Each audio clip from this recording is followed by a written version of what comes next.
Hey everybody, welcome back to Coffee Time with Shawnna. Today we're going to go to day number 4 with trusting God's plan in the waiting, the lessons from the life of Joseph. We're going to do the devotional, then we're going to be reading Genesis 39, 1 through 6, and then we'll talk it over.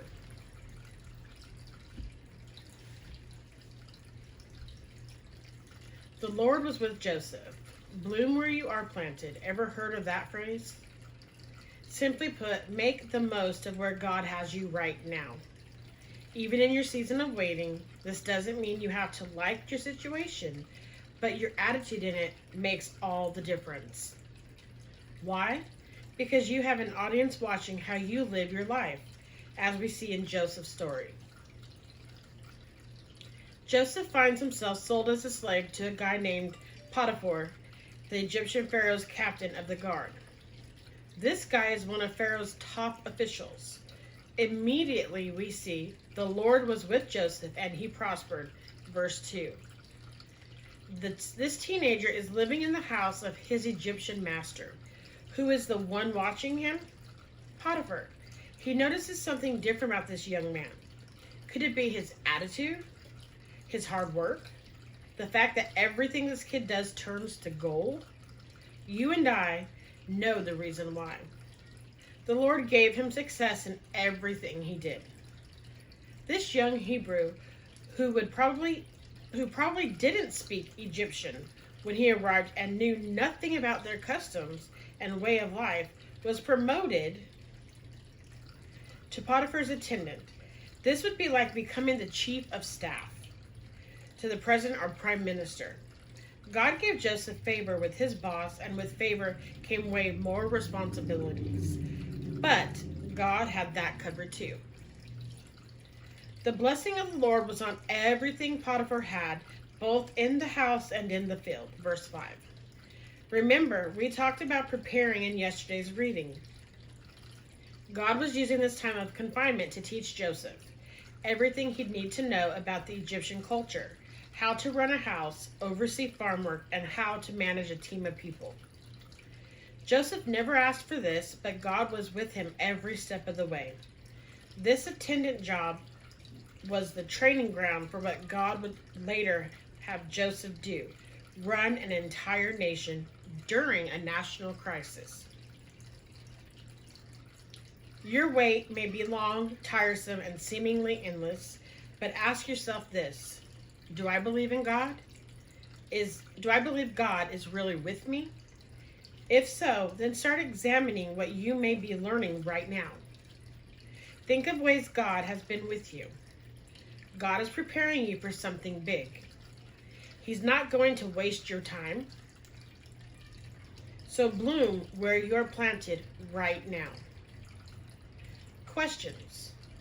How is God teaching you during your wait? Do you have friends or family watching how you handle your waiting season? Do you feel adequately prepared, or do you see this time as much needed interruption in your life to teach you more than you ever thought possible? Now Genesis 39. Now Joseph had been taken down to Egypt. Potiphar, an Egyptian who was one of Pharaoh's officials, the captain of the guard, bought him from the Ishmaelites who had taken him there. The Lord was with Joseph so that he prospered, and he lived in the house of his Egyptian master. When his master saw that the Lord was with him and that the Lord gave him success in everything he did, Joseph found favor in his eyes and became his attendant. Potiphar put him in charge of his household, and he entrusted to his care for everything he owned.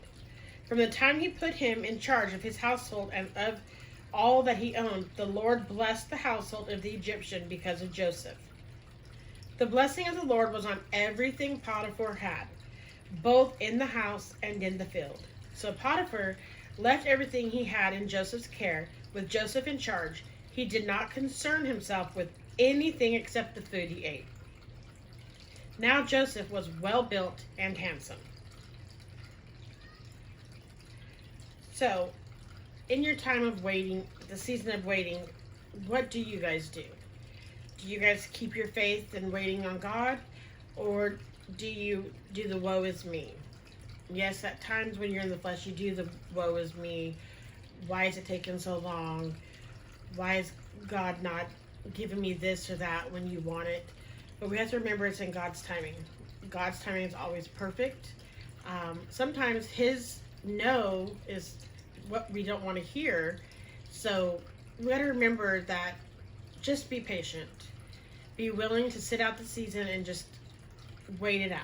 Wait for God's timing, because sometimes He's making you wait to prepare you for something much bigger, or sometimes He's got you waiting because He doesn't want you to be getting hurt in that time frame, and He's protecting you. So remember that it's okay to wait, it's okay to be patient, and it's okay if it's not done right then and there for you. So if you like this video today, I'd like for you to hit the like button, hit the subscribe button if you're not subscribed. Also, hit the notifications bell so you can be notified every time we drop a video. Remember to keep an eye out for other videos that my husband will do and my son. We do have a kids devotional as well.